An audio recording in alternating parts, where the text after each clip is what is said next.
Well, look, it's a joy to be here. Just to add my own welcome to you all. As you've heard, my name's Father Stephen Wang, and I'm the senior chaplain here at Newman House. And it's just absolutely wonderful to see so many of you here this evening, and just to give you a very, very warm welcome. Now, I've been getting mixed messages. Dexter told me to keep it short, because he wants you to be out to your food as soon as possible. And then Hannah said keep it long because the cow isn't cooked yet. So I don't quite know where we're going to end up, whether Hannah is going to come and... It is cooked. OK, well, I'll better stop now then. Okay. Back to Dexter's instruction. Anyway, medium length. Don't worry, I'm not going to keep you too long because I know we're all hungry, myself included. But just to share a few thoughts for the beginning of this academic year, which we're all sharing now. I'm conscious that not all of you, but many of you are from abroad. And I just thought I'd tell you one story of English Christianity to help you to appreciate the faith of this country that you're in, and even for the English students, if you don't know this yet. And also to help you appreciate that the story of our faith in this country is much more than just the Reformation. That's a big part of recent history, but it's much more than that.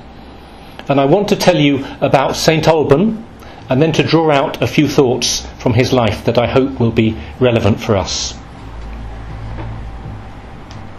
So, St Alban, if you don't know, is our first martyr here in this country. And indeed, he's our first recognised saint. So, a man of huge significance for us here in England and the UK. His dates are disputed. Many people traditionally have said that he's from the early 300s, but there's some quite good evidence to say that his death could have been as early as the year 209, which makes him just a few generations after the life of Jesus and the first Christian missionaries. So let me just tell you the story, because most of you probably don't. Well, can I ask, how many know the story of St Alban? 3, 4, OK. It's worth telling it then. So Alban was a Roman soldier in the Roman town of Verulamium, which is now called St Albans. And this is not far away. It's about 30 miles north of London where we are, on the old Roman road, in fact, the A5, going straight north from London.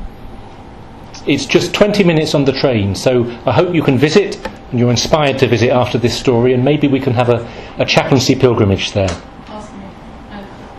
Yes, Hannah lives there, I've forgotten. That's why she put her hand up. So it's a very beautiful, ordinary commuter town at the moment, and it's where I grew up. I grew up in a little town called Harpenden, just north of St Alban. So here we are in the beginning of the 3rd century, perhaps. It's a Roman world, it's a pagan world. The Christian message has not really penetrated this society. But there are 1 or 2 Christian priests. One of them, called Amphibolus, that's his traditional name anyway, and we presume that these priests were missionaries, were doing quiet missionary work in this pagan society.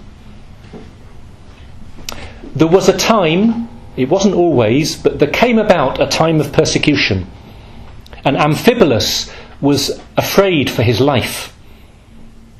For some reason that we don't know, Alban, the pagan Roman soldier, felt moved to hide this priest. Alban had no faith. It was presumably just an act of human kindness for someone suffering, persecuted. In those days, while this priest was hiding in Alban's home, he saw the priest praying, keeping vigil, living his faith very, very quietly and simply. And Alban was moved by his example. There was something about this priest and his Christian way of life. Eventually, they started to talk more, and Alban questioned him. Listening, talking, sharing his life, learning about the priest's life. And over those days of real intimacy and dialogue and honesty, there was a gradual conversion in the soul of this tough Roman soldier. Eventually, Alban asked for baptism, and this was, of course, a turning point in his life. So here was a fugitive priest and a newly baptised Christian soul. At a particular moment, word got around that the priest might have been hiding here, and there was a search. The Roman soldiers came to knock at the house. Alban helped the priest to escape out the back, and to give him extra time to get away, Alban took the cloak of the priest, disguised himself as the priest, went to the door and said, "Here I am." He was taken away as if he were the priest, and his identity was only discovered hours later when the priest had had time to escape. Alban put himself in harm's way. He put himself in the place of the priest to save his life. He was brought to the judge. He was pressured to renounce his new faith, and there and then he was asked to offer pagan sacrifice to free himself. Otherwise, he was threatened he would be punished with the same punishments that the priest would have been punished with if he had been captured. Alban refused resolutely, and he said, and I'm quoting from the early documents, he said to the judge, "I worship and adore the true and living God who created all things." He was tortured in a final effort to get him to renounce his faith, and he didn't. So he was taken from the Roman city across the River Ver, which is still flowing through the city, up the hill, and on the top of the hill he was beheaded there. Devotion to Alban developed. A church was built. By the 8th century there was a monastery there, which was sacked by the Vikings. It was rebuilt by the Normans in the 11th century, and by the High Middle Ages, by the 15th, 16th century, it had become one of the greatest and largest monasteries in the country. In the Reformation, being such an important shrine, an important monastery, it was one of those shrines that was targeted for destruction. But by a happy twist of fate, very recently, in the last few years, the Anglican Cathedral, which it's become, has chosen to rebuild the shrine of St Alban, restoring the very medieval ruins that had been built. And the most beautiful part of the restoration was that in 2002, a true relic of St Alban, one of his bones, which had been preserved in safety in a church in Cologne, was given by that church from Germany to England and was restored into its rightful place in the shrine of St Alban. So when you go to visit that shrine today, you know that you're honouring not just a restored shrine, but the presence of Alban, as it were, through his own shrine that's been restored there today. So a wonderful story, and I hope, if nothing else, that inspires you and is just food for thought. But let me draw out for us, as we begin this academic year together, 3 particular thoughts that I hope are helpful. The first thought: look at the pattern of Alban's journey of faith, because it says something to each of us. In those few days when he was hiding the priest, first, there's just the kindness of welcoming him into his home. There's the listening and the curiosity and the openness of heart to this stranger. And then, as they talk more, there's growing to love what he saw and heard in this man and in his witness. And there's not just learning and growing and loving, there is the step of commitment, of becoming baptised. And then, finally, the witness of life, even at great cost, and even at the cost of his life in martyrdom. This is the pattern, I think, that seems true for anything important in our lives, and particularly for our faith, and for your own journey of faith over this year or these years at university. I hope you can see how that pattern applies to your life. For you to be open to others, kind, curious, all the opportunities there are in so many different ways to listen and learn from others. And then that listening and learning grows into a genuine love, that it's the heart as well as the head. It's about a relationship and not just something that you've learnt in a book or learnt in a conversation. And then that what you're hearing and the ways that you're growing take on in your faith a very real commitment. You can't just be a fellow traveller in faith. It takes you to step out, to say yes, to stand up for what you know is important in your heart, and to make that important not just in the inner recesses of your heart, but in your life and in your commitments and your way of life and your relationships. That you stand up for what is important, that you speak about what you truly believe, because it matters, because if it's important to you, it will be important to other people as well. And then, like St Alban, I hope not suddenly, but perhaps gradually, you realise more and more that there is a cost to this faith and this commitment. There is a sacrifice, and it won't always be easy. The cost of time, the cost of getting up in the morning, the cost of speaking when you don't want to speak, of perhaps holding your tongue when you do want to sometimes, the cost of your reputation, the cost of your inconvenience, ultimately the cost of you loving the Lord and loving others. Alban's life is a model for us. He didn't ask to be a hero, as it were, but the call to heroism came to him unwanted and unchosen, and it comes to us in small ways and perhaps in big ways in this time at university. So the second thought is not about Alban, it's about what happened to the Roman city of Verulamium. You can still visit this city, the ruins. It was down in the valley next to the river, and you can walk around those ruins today, and there is a wonderful Roman museum with some of the finest domestic Roman mosaics in this country. But the new city of St Albans, on the train line, the medieval city, is not built on the ruins of the Roman city, but up the hill. Why? Well, you can guess. It's built around the shrine of St Alban himself. His burial place, the early shrine, the church, the abbey. And over many centuries, for all sorts of complicated historical reasons, I'm not pretending this is simple, but over many centuries and for many different reasons, the desire of the people of that city to be closer to the shrine of Alban. The city grew, but it didn't just grow, it became displaced.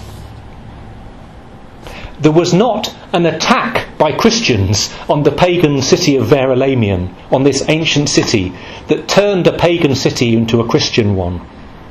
But very gradually, over many centuries, people saw something in the life of Alban, and in the vision of Christian life that he represented.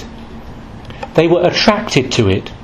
It drew them in a way that perhaps they couldn't understand. It drew them to prayer. It drew them to this way of life. It drew them physically to live more closely to this man and to all that he represented, and to build their community and their whole way of life around his shrine and the way of life he witnessed to. The centre of gravity of a whole culture shifted because of this inner attraction.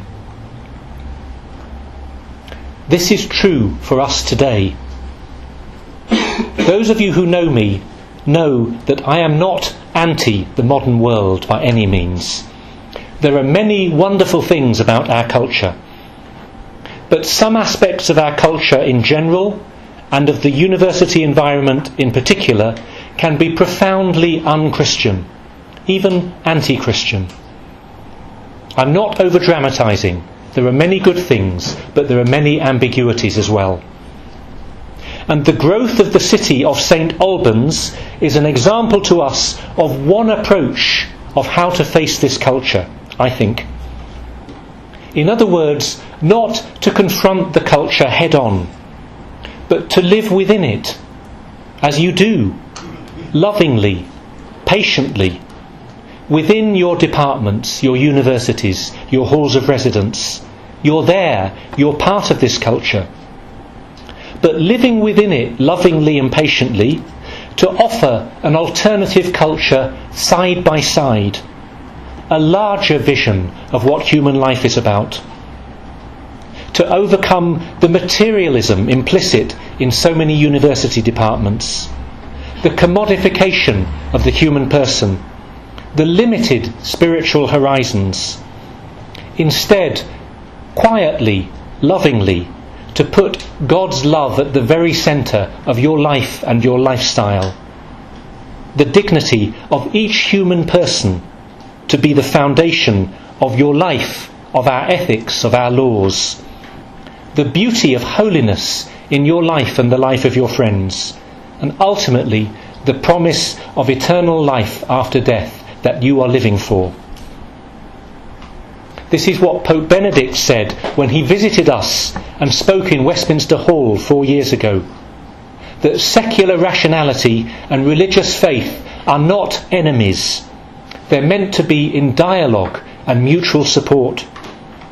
And the distinctive role of religious faith is to help purify reason and rationality, in case it falls prey to distortions or ideologies and loses sight of the central truths that there are about God and about the human person.